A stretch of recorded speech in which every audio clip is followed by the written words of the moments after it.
Hey guys, Matt from Ultimate City Source. Today I have a quick overview of my Droid Incredible 2 and Droid Incredible S theme. Now I do call it that because it is the Incredible S outside of the US.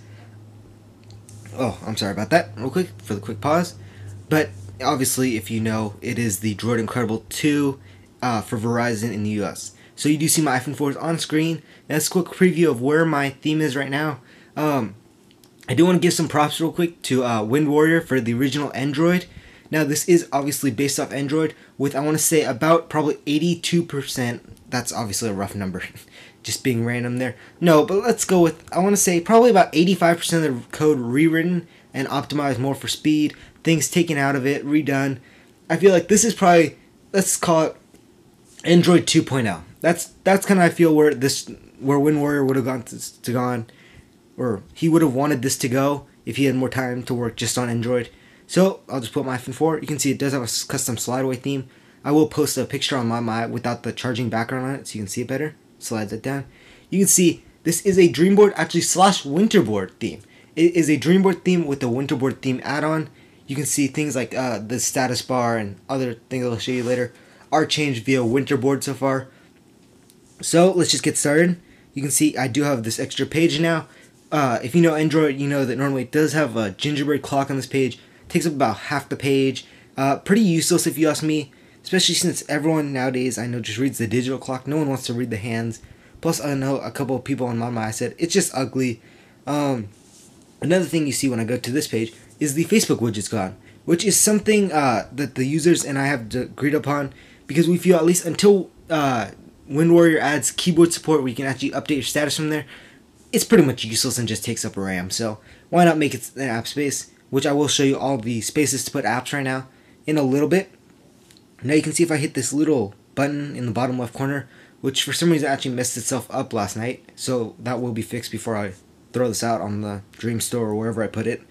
If I hit that, which is the app grid, you'll see it launches the revised app grid. Now I call it revised because it does have a couple changes I am making. It does have the all apps now at the top. You can see from the Droid Incredible 2 slash Incredible S. Now that is replacing the all programs one that comes standard in Android. I feel that this looks much cleaner, much better. And obviously what you're looking at now, guys, is not the final version. A lot of things still have to be changed, made more HD or clear, if you want to call it. If I can, definitely icons have to be revised, because if you can tell, the icons are a little kind of blurry, so not necessarily happy with that. Definitely, people, if you guys want to go, if you have them on my account, go check out the Mod My Eye link and leave your opinion there. You can comment in the video, but I appreciate if you go to the Mod My Eye forum instead, so I can keep it all really centralized. So inside the app grid now, you can see you do have some new custom HTC Sense icons, being the camera, calendar, calculator, compass, a bunch of clock, a bunch of custom HTC Sense icons versus Android's original Froyo icons. I'm sorry, not gingerbread. So these do actually use the real HTC Sense icons. Much more difficult because they're smaller, but definitely I feel look much better in conjunction with the whole HTC theme going on. Quick question for any future users of this theme is, do you guys like the little icon mask around apps that aren't skinned? Because if I get rid of those on this little app grid right here, speed is significantly increased and RAM does go up. So if that's something you guys feel is not needed, I will get rid of that, or at least remove it for a version, and then if people aren't happy, put it back in. But you can see more icons as we go down. Cydia, I gotta replace, just don't like that one. Dream Store gets a custom one, gotta fix that. Facebook, let's see, iBooks, Game Center, iFile, a bunch of custom icons. iTunes has a very big one I gotta fix. Messages, very well known icon if you know HTC Sense. Now if you do want to compare this, you can just Google HTC Sense 2.1, or not even that, just Google Droid Incredible 2 screenshot, and you'll see exactly what I'm talking about.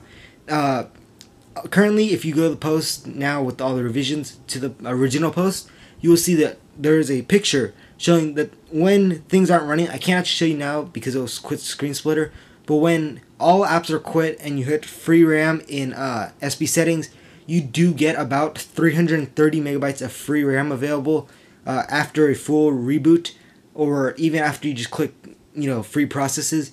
That is on the iPhone 4, obviously, since it does have 512. Now, compared to Android, which I get about 250, that is a significant increase in RAM. Now, real quick, moving the pages did remind me that I know you guys want to see how the Android versus this, where you can put all the different apps. So let me just show you. Load this up real quick into edit mode, so you can just see where all the apps can go. You can see it's just going to load real quick. I am in editing mode now.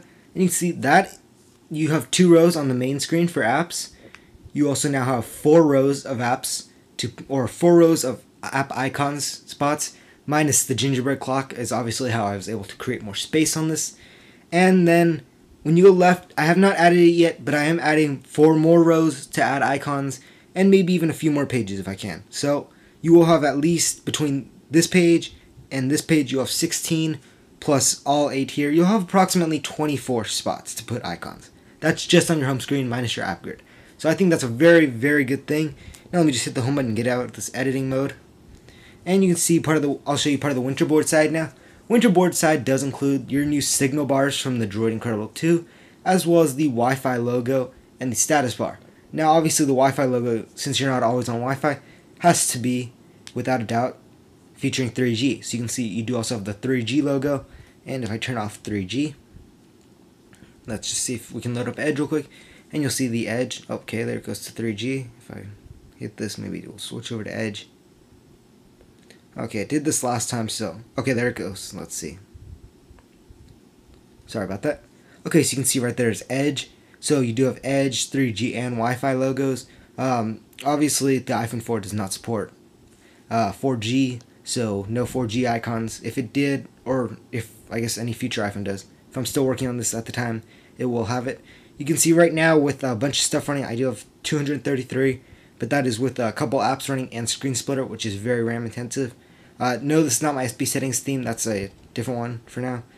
If I go to Photos real quick, you'll see it does have a custom Photos bar now.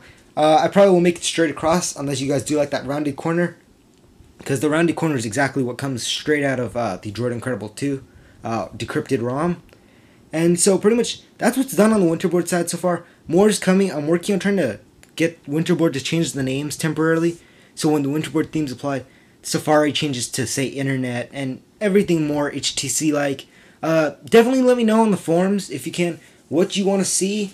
If you haven't seen it on ModMy, definitely go check this out. This will be available for beta soon. It's gonna cost, I think, about $1. I'm gonna go with to enter the beta program. Entering the beta program will get you constant updates with the beta, as well as getting you updates into the future, like official version when it comes out into Dream Store or Cydia or wherever I choose for it to go.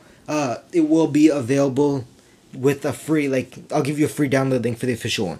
So that's definitely coming soon. Make sure to check that out. Subscribe to the channel. Subscribe to the or to the thread if you want to. Definitely give me your opinions of this. I definitely want to know what I can do to fix and improve this to how you guys want. This is Matt from Ultimate City Source. Rate, comment, subscribe, and I hope you enjoyed the video. See you guys.